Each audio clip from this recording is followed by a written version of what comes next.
I have a daughter, Sadie, with my ex-husband, John. We got divorced 5 years ago and I have primary custody while he sees her 2 weekends a month.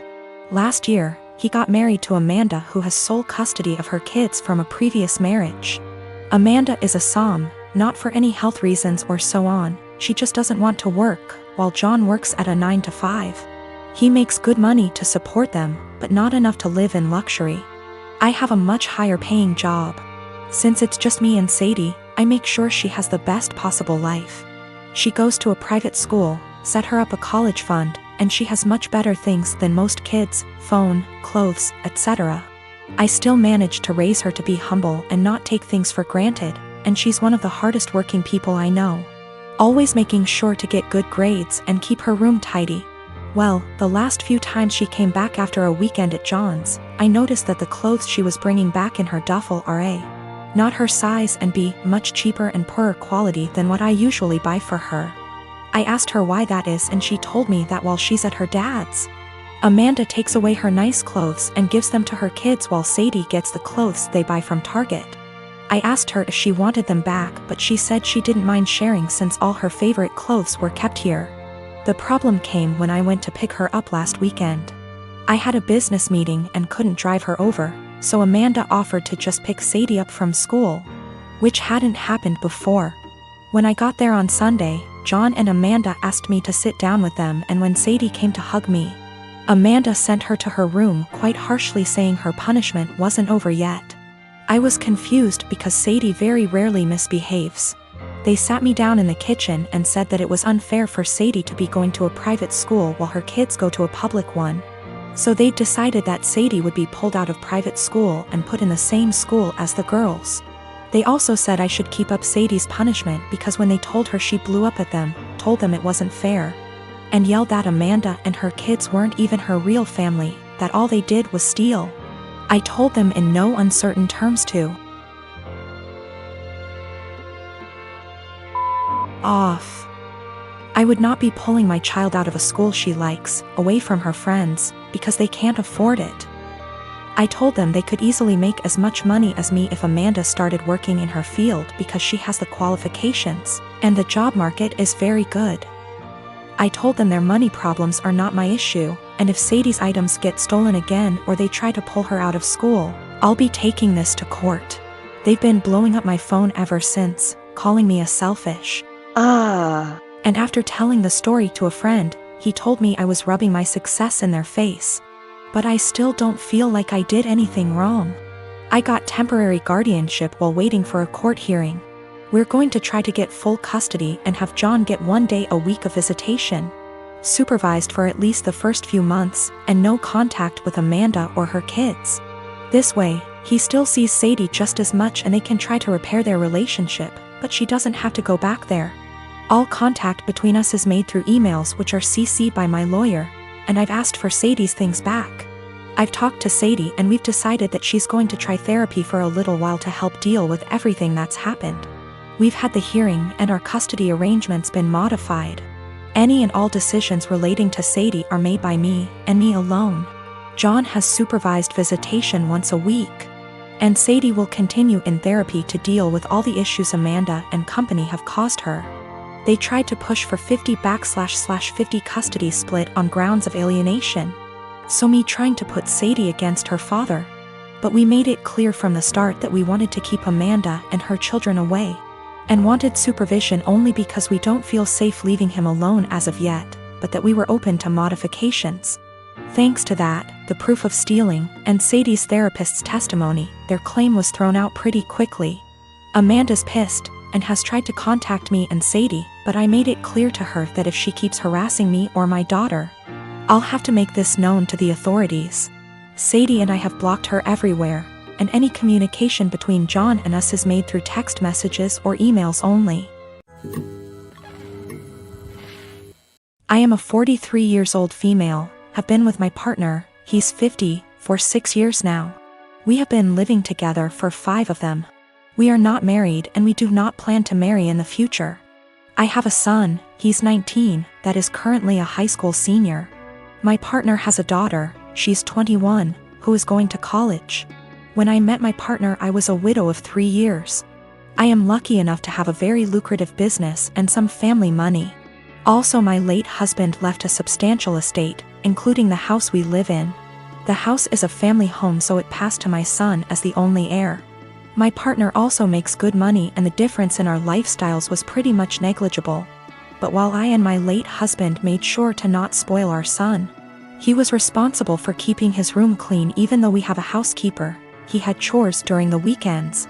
We taught him how to cook, his allowance is reasonable, he has to save for expensive purchases like a car, a PS5, etc. My current partner and his ex-wife spoil their daughter rotten. Due to an incident when we first moved in together, she demanded my son's bedroom since it was the second biggest. Got rejected since it was his home and she only spends the weekend. And after some family therapy, we agreed that she will be treated like a guest by me. She will have to follow the house rules, and that at the extent of our relationship. Now, while she is spoiled, she is a good girl, academically excellent. Except for the aforementioned incident, very respectful and just a pleasant young woman. The problem is that I did not know the extent to which my partner spent money on her. He pays some money as rent that I put into my son's college fund, and we split the common bills in half. Everything else is our own responsibility, so we don't know much about each other's finances. Now my son is planning to do a tour of East Asia during the summer, and I was happy to give him the money to do so, as a gift for getting into a very prestigious college. When my stepdaughter heard about it, she asked her dad to pay for a tour of Europe, since he didn't send her on one after she got into college. He agreed because he never says no. But he came to me asking me to lend him close to $30,000 because he can't afford the trip on his own. I am not even giving that much to my son, and his plane tickets are more expensive. I refused. I said that since this wasn't an emergency, he can save and send her on the trip after she graduates college. Now he is not talking to me, saying that I am choosing favorites. I have no relationship with his daughter, so I don't know how that even is applicable. And that I am putting money over his happiness and relationship with his daughter. I can easily afford to lend him the full amount, I just don't want to, because his reasons are not convincing enough. University is starting back soon, so many of my friends started moving back to town. I am 17 female, live in a house with 5 friends. I wasn't born in the UK but moved here with my parents when I was 17. We come from another European country, so I speak my native language, English, which is far from perfect. I've been learning Spanish and English since I was little, and my Spanish is better than my English. I don't have an obvious accent in English, people just assume that I am Canadian. We had a small party on Saturday, and one friend brought his new girlfriend, Jess. Jess 20, and she's the reason why I am posting here.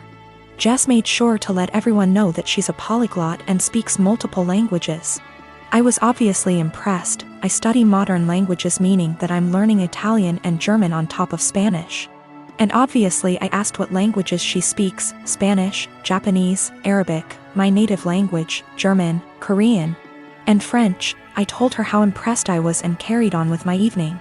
I had a short phone call with my mom, whom I obviously speak to in my native tongue, and I went out of the house to talk to her. Jess was out in the garden and heard my conversation, and she corrected me on my pronunciation. I told her that she was in the wrong, and she insisted that she knows better. I didn't fancy getting into any arguments, so I ignored her and went back inside saying, whatever. Later, I bumped my head and swore loudly in Spanish. I tend to code switch a lot when drunk, and she corrected my pronunciation, which was funny because it was her who was incorrect. I ignored her again. A while later, I wanted my friend, who is from Spain, to hand me something, but I forgot how it's called in English. So I said, hand me Spanish word, please, knowing my friend would understand. Jess decided to correct me again, using completely incorrect word. My friend and I looked at each other, and me being drunk, I lost any self-control I had. I spoke to Jess in Spanish, asking her what the hell she thinks she's doing. And she looked at me, telling me that my Spanish was so wrong that she didn't understand a word. It wasn't, but okay. So I told her the same thing in my native tongue. To which she replied with the same thing. I laughed at her and told her it's my native language and she really shouldn't lie about being a polyglot and correcting people when she doesn't actually speak those languages. She was fuming. She tried to grab her boyfriend's hand and leave with him, but he was too drunk to care and just said, "Told you to stop lying." I don't know how she got my number, but she called me this morning screaming what an asshole I am to humiliate her like that, and if she knew I spoke the language, she wouldn't have corrected me. I do feel bad now. I realize how humiliating this must have been for her, but on the other hand, she shouldn't have been lying. I was born when my parents were both 19, and my only other brother, let's call him Josh, was born when they were 42. They divorced shortly after Josh was introduced to the world. He was 4 months old at the time, and they both wanted nothing to do with the child. At the time, I was 23 and I was living alone with my then girlfriend who was 21, now my wife. And I'd done my best to convince at least one of them to take care of young Josh for his sake and the family's sake. But they refused adamantly and said that I should be taking custody of him instead. So I became legal guardian of my brother and he's been living with us for the past 12 years and things have been going really smooth for us. Josh, now almost 13, has been calling me Dad and my wife Mum and our 2 children, 4, 9 years. His siblings, and he has absolutely no idea about his real parents, and to be honest, I let all of that slide. He has no idea that I'm really his blood brother and not his father, and I'm starting to feel guilty and a little weird. Some of my uncles and aunts come to visit occasionally and they are really disgusted at the fact he calls me Dad, and they are surprised I haven't told him the truth. They constantly messaged me, talked to me in private, and I cannot chat to them without this one particular topic rising up, badgering me to let him know already, but I refused. I discussed this with my wife and she thought it would be wrong to tell him the truth because none of my parents wanted to take care of him, and I'm the only person in the world who gave him the father figure everyone deserves. I feel that he has the right to know what he is to me and what I truly am to him. But he's suffered enough already and I just want things to continue how it is.